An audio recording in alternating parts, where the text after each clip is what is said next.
So this is how you can find the document scanner on the iPhone. Let's get started and let me guide you through the most common ways how you can use it. If it's your first time on Foxtecc, most definitely become part of the community by subscribing, and that way you'll never miss anything important. Okay, so the most common way how people scan their documents is by opening up the Files app, right? So you have this file browser on your device. It should be built in, so just look it up.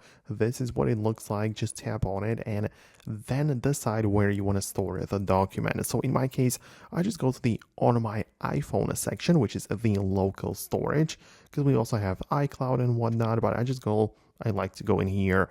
Perhaps I can create a new folder, but I'm going to get inside, tap on the three dots, and I can scan the documents right here. So it's going to open up this like user interface where it activates the camera. I can point my camera at a document and just capture it either manually or automatically. It might be recognized. So it works out fine. And then I can literally just save it into that chosen folder. So this is a very common method of how people do this.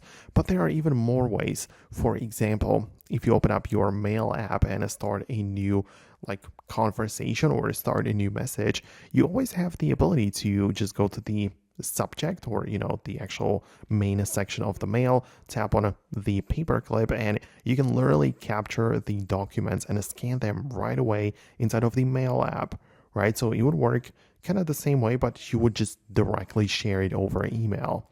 And one other option is to also explore the App Store, as there are also so many document scanner apps available, which I guess might give you more features. I personally didn't really need them. The built-in solution was just fine for me, but I know a lot of people who prefer these cam scanner apps or whatever it's called.